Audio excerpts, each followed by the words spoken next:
जैसे जैसे वोटिंग की तारीख नजदीक आती जा रही है, बिहार में एक दूसरे के खिलाफ बयानबाजी तीखी होती जा रही है। विपक्ष ने अनंत सिंह के बहाने अपराधियों को बढ़ावा देने का आरोप एनडीए पर लगाया, तो केंद्रीय मंत्री और अनंत सिंह का प्रचार संभाल रहे ललन सिंह ने राजद के रीतलाल यादव पर सवाल उठा दिया। वही रीतलाल यादव जिनके लिए मीसा भारती और तेजस्वी यादव ही नहीं बल्कि खुद लालू यादव सालों बाद चुनाव प्रचार में उतरे, रोड शो किया। ऐसे में सवाल उठे कि कौन है ये रीतलाल यादव, जिसके लिए स्वास्थ्य लाभ ले रहे खुद लालू यादव को चुनाव प्रचार में उतरना पड़ा।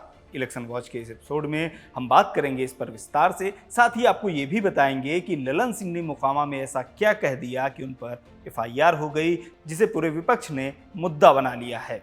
नमस्कार, मेरा नाम है गौरव शर्मा पांडे और आप देख रहे हैं बिहार चुनाव पर हमारा special bulletin election watch. Lalu Prasad Yadav Bihar के पूर्व मुख्यमंत्री, राष्ट्रीय जनता दल के अध्यक्ष, जो स्वास्थ्य कारणों से पिछले कुछ समय से राजनीति में उतने सक्रिय नहीं दिखते। 3 नवंबर की शाम लालू पटना की सड़क पर उतरे। दानापुर विधानसभा सीट से राष्ट्रीय जनता दल के उम्मीदवार रीतलाल यादव के समर्थन में रोड शो भी किया। महागठबंधन से मुख्यमंत्री पद के उम्मीदवार तेजस्वी यादव और पाटलिपुत्र लोकसभा सीट से सांसद मीसा भारती ने भी रीतलाल के समर्थन में सभा की और वोट मांगा। रोड शो के दौरान लालू यादव के साथ रीतलाल यादव की बेटी मौजूद दिखाई दी, लेकिन रीतलाल यादव खुद नहीं दिखाई दिए। क्यों? क्योंकि वो जेल में बंद है। क्यों बंद है? क्योंकि उन पर गंभीर आपराधिक मामले दर्ज हैं। रीतलाल यादव की गिनती बिहार के कुख्यात अपराधियों में होती है, जो बाद में राजनीति में भी आए और अखबारी भाषा में बाहुबली कहे गए। इंडियन एक्सप्रेस की रिपोर्ट के मुताबिक रीतलाल यादव पर 42 आपराधिक मामले दर्ज हैं, जिसमें हत्या, हत्या के प्रयास, रंगदारी, दंगा फसाद और आर्म्स एक्ट के गंभीर आपराधिक मामले भी शामिल हैं। प्रभात खबर में छपी खबर के मुताबिक 90 के दशक में रीतलाल यादव का नाम दानापुर स्टेशन रोड पर छिनैती और चोरी की घटनाओं में आया। समय के साथ राजनीतिक शह मिला तो रीतलाल की आपराधिक गतिविधियां भी बढ़ती गई। पटना के दानापुर इलाके में ईस्ट सेंट्रल रेलवे का डिविजनल हेडक्वार्टर भी है। कहा जाता है कि दानापुर डिवीजन से जितने भी रेलवे के टेंडर निकलते थे वो रीतलाल के पास ही जाते थे। पटना के कोथावा गांव के रहने वाले रीतलाल यादव ने व्यापारियों और ठेकेदारों से रंगदारी वसूलना शुरू कर दिया। फिर दूसरे अपराधियों की तरह खुद ठेकेदारी में उतर गए। ठेका लेना हो या जमीन पर बाउंड्री बनवानी हो, रीतलाल से मिले बिना संभव नहीं था। 1995 में लालू यादव ने दानापुर से विधानसभा चुनाव लड़ा तो रीतलाल यादव की नजदीकी बढ़ी। साल 2000 के विधानसभा चुनाव में भी लालू यादव यहां से विधायक चुने गए। 2002 में लालू यादव ने सीट छोड़ दी और उपचुनाव हुए। इस उपचुनाव में राजद के रामानंद यादव ने बीजेपी के सत्यनारायण सिन्हा को हरा दिया। 30 अप्रैल 2003 को पटना में लालू यादव की लाठी घुमावन तेल पिलावन रैली थी। इसी दिन भाजपा नेता सत्यनारायण सिन्हा पटना के खगौल इलाके से गुजर रहे थे। कुछ लोगों ने उनकी कार को घेर लिया और ताबड़तोड़ गोलियां बरसा दी। सत्यनारायण सिन्हा की मौत हो गई। इस हत्याकांड का आरोप लगा लालू यादव के करीबी रीतलाल यादव पर, लेकिन गिरफ्तारी नहीं हुई। इसी तरह से बख्तियारपुर में चलती ट्रेन में रेलवे के 2 ठेकेदारों की हत्या हो गई। हत्या का आरोप लगा रीतलाल यादव पर। रीतलाल यादव के एक विरोधी की हत्या छठ के दिन गंगा घाट पर ही हो गई। इस मामले में भी आरोप रीतलाल यादव पर लगा, लेकिन रीतलाल यादव को पुलिस कभी गिरफ्तार नहीं कर पाई। 2010 में रीतलाल यादव ने खुद सरेंडर किया, क्योंकि तैयारी चुनाव लड़ने की थी, लेकिन राजद से उन्हें टिकट नहीं मिला। रीतलाल यादव निर्दलीय लड़कर हार गए। 2014 के लोकसभा चुनाव में राजद ने पाटलिपुत्र लोकसभा से मीसा भारती को उतारा और भाजपा ने रामकृपाल यादव को। वही रामकृपाल यादव जो कभी लालू यादव के बेहद करीबी हुआ करते थे, लेकिन लालू ने 2014 में रामकृपाल की बजाय अपनी बेटी मीसा भारती को टिकट दिया तो वे बीजेपी में चले गए। लालू यादव ने रीतलाल यादव से बात की और उन्हें मीसा भारती की मदद करने के लिए कहा। बदले में रीतलाल को राजद का महासचिव बना दिया गया और विधानसभा के टिकट का आश्वासन भी मिला। मीसा भारती चुनाव हार गई और रीतलाल को अगले साल विधानसभा का टिकट नहीं मिला। रीतलाल ने अपने भाई को निर्दलीय चुनाव में उतार दिया, लेकिन उसे भी हार का सामना करना पड़ा। 2015 में रीतलाल यादव निर्दलीय एमएलसी चुने गए, जेल में ही रहते हुए। रीतलाल यादव भले ही 2010 से जेल में बंद थे, लेकिन आपराधिक गतिविधियां कम नहीं हुई थी। जेल से लोगों को धमकाना, ठेके कब्जाना, रंगदारी वसूलना जारी था। जेल में ही रहते हुए एक कोचिंग से 1 करोड़ और एक डॉक्टर से 50 लाख रुपए की रंगदारी मांगने के आरोप भी रीतलाल यादव पर लगे। 2015 में एक व्यक्ति ने शिकायत दर्ज कराई कि रीतलाल उन्हें ठेका नहीं डालने दे रहे और रंगदारी भी मांग रहे। पुलिस ने आधी रात को पटना के बेऊर जेल में छापा मारा, जहां रीतलाल यादव बंद थे, और पुलिस को जेल से रेलवे टेंडर से जुड़े कागज, मोबाइल और चाकू मिले। अगस्त 2020 में रीतलाल यादव जेल से बाहर आए। कोरोना के बाद जेल से बाहर आते ही लॉकडाउन तोड़ने और 30-40 गाड़ियों का काफिला लेकर निकलने का आरोप उन पर लगा और एफआईआर दर्ज हुई। 2020 में राजद ने रीतलाल यादव को दानापुर विधानसभा से टिकट दिया और रीतलाल ने बीजेपी की सिटिंग विधायक आशा देवी को हरा दिया। ये वही आशा देवी हैं जिनके पति सत्यनारायण सिन्हा की हत्या का आरोप रीतलाल यादव पर 2003 में लगा था। 2005 से 2015 तक लगातार 4 बार आशा देवी दानापुर से विधायक चुनी गई, लेकिन 2020 में वो रीतलाल यादव से हार गई। 2025 में एक बिल्डर से रंगदारी मांगने के मामले में रीतलाल यादव को फिर से गिरफ्तार कर जेल भेज दिया गया। राजद ने रीतलाल यादव को फिर से 2025 के चुनाव में दानापुर से टिकट दिया है। टिकट मिलने के बाद वे नामांकन के लिए आए जेल से ही, लेकिन कोर्ट ने उन्हें चुनाव प्रचार के लिए जमानत नहीं दिया। उनके परिवार के लोग चुनाव प्रचार कर रहे हैं। 3 नवंबर को लालू यादव ने उनके समर्थन में रोड शो किया। अब सवाल ये है कि आखिर क्यों लालू यादव को रीतलाल के लिए रोड शो करने की जरूरत पड़ी।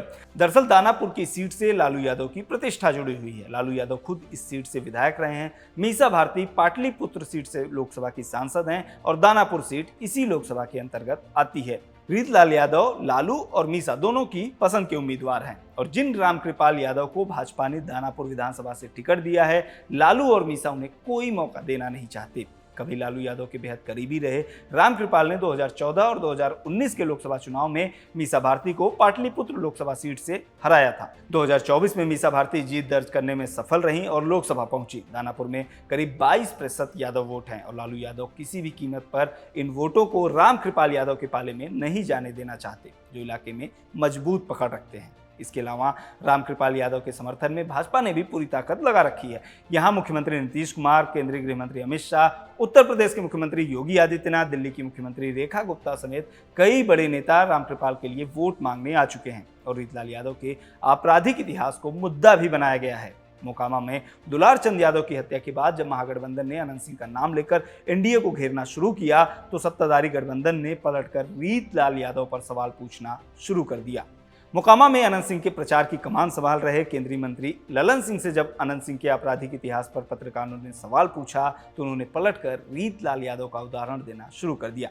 इंडिया टुडे के कंसल्टिंग एडिटर राजदीप सरदेसाई ने मोकामा में ललन सिंह से जब पूछा कि आप लोग जंगल राज की बात करते हैं, लेकिन अनंत सिंह के जेल जाने से क्या जेडीयू की छवि को नुकसान होगा? जवाब में ललन सिंह ने कहा कि नीतीश कुमार की सरकार में कानून का राज है और अनंत सिंह ने कानून का सम्मान किया है। ये पूछे जाने पर कि ऐसे उम्मीदवारों को आपने टिकट क्यों दिया, ललन सिंह ने कहा कि आपको रीतलाल यादव नहीं दिख रहा है? रीतलाल यादव क्या कोई स्वतंत्रता सेनानी है? यानी कि पूरा चुनाव मेरा अपराधी वर्सेस तुम्हारा अपराधी हो गया है। दोनों ही गठबंधन के नेता अपराध को मुद्दा बना रहे हैं, एक दूसरे पर अपराधियों को बढ़ावा देने का आरोप लगा रहे हैं, लेकिन अपराधियों का समर्थन करने में भी कोई कसर नहीं छोड़ रहे हैं। यहां तक कि प्रचार के दौरान लोगों से विरोधी पार्टी के समर्थकों को वोट न डालने देने के लिए उकसा भी रहे हैं। राजद ने एक्स पर एक वीडियो शेयर करते हुए केंद्रीय मंत्री ललन सिंह पर लोगों को वोटिंग से रोकने का आरोप लगाया। क्या है इस वीडियो में, आप सुनिए। एक नेता है तो चुनाव के दिन उनका घर से निकले मत ही हो, उनका घर में पैक कर दीजिए।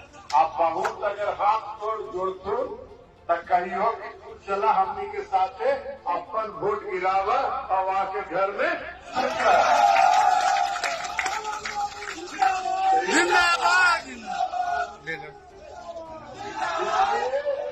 इसलिए आज से सब लोग कमान संभाल और कमान संभाल के चुनाव में अब समय नहीं। तो आपने ललन सिंह को सुना, अब कांग्रेस और राजद को सुनिए। देखा एक कोई ललन सिंह जी हैं, क्या बोल रहे हैं सुना आपने कि विपक्ष के कैंडिडेट को चुनाव के दिन बाहर मत निकलने दीजिएगा। सुना अभी एफआईआर हुई। आप ही लोगों को धन्यवाद देना चाहता हूं मैं कि आपने दबाव डाला कि एफआईआर हुई। ये जो गर्मी दिखा रहे हैं वो प्रधानमंत्री और गृह मंत्री की नज़र में चढ़ने के लिए इस प्रकार के बयान दे रहे हैं। खुद वो लोकसभा चुनाव में जिस क्षेत्र में वो घूम रहे हैं, जिस स्वतंत्रता सेनानी के लिए घूम रहे हैं, वहाँ से उनकी हार हुई है। और चुनाव आयोग को संज्ञान लेना चाहिए। केंद्र में बैठे मंत्री धमका रहे हैं उस क्षेत्र में जहाँ जिस क्षेत्र में एक हत्या की जदयू के प्रत्याशी ने, उसके बावजूद भी उस क्षेत्र में जाके कह रहे हैं कि अमुक अमुक दबे कुचले वंचित लोगों को आपको बाहर नहीं निकलने देना है।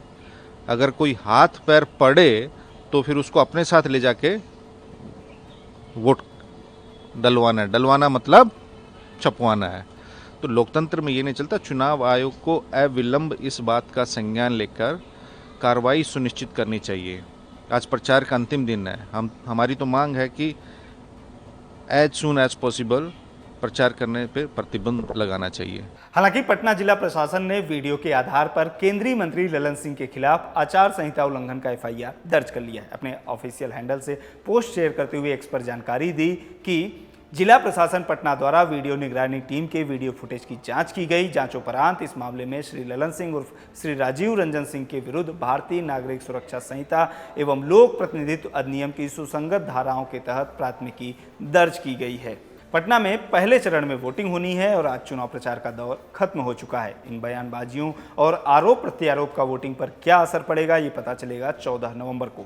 लेकिन बिहार में ग्राउंड पर क्या चल रहा है ये आपको बताने के लिए खबरगांव की टीम का बिहार दौरा जारी है। हमारे रिपोर्टर्स ग्राउंड से आपके लिए लगातार स्टोरीज लेकर आ रहे हैं जिन्हें आप हमारे यूट्यूब चैनल पर देख सकते हैं। आखिर में एक बात और, जो मोकामा पूरे बिहार चुनाव के दौरान चुनाव का हॉटस्पॉट बना रहा, पूरे चुनाव के दौरान देश भर में चर्चा में रहा, अपराधियों की वजह से, राजनीति के अपराधीकरण की वजह से, जो इलाका कभी बिहार का कोलकाता कहा जाता था, जहां दिन भर फैक्ट्रियों की गड़गड़ाहट गूंजती थी, वो आज गोलियों की तड़तड़ाहट की वजह से कैसे बदनाम हो गया? क्या मोकामा ऐसा ही है? अनंत सिंह के वायरल रील्स और राजनीति के अपराधीकरण की उपज बाहुबली नेताओं से इतर मोकामा कैसा है? मोकामा की एक दूसरी तस्वीर, मोकामा और मोकामा के लोगों की पीड़ा आप तक लेकर आए हैं हमारे साथी आकाश और जेरी। वीडियो आपको हमारे YouTube चैनल पर और लिंक डिस्क्रिप्शन में मिल जाएगा, जरूर देखिए और शेयर भी करिए। इस वीडियो में इतना ही। कैमरे के पीछे मेरे साथी आनंद हैं। बने रहिए खबरगांव के साथ।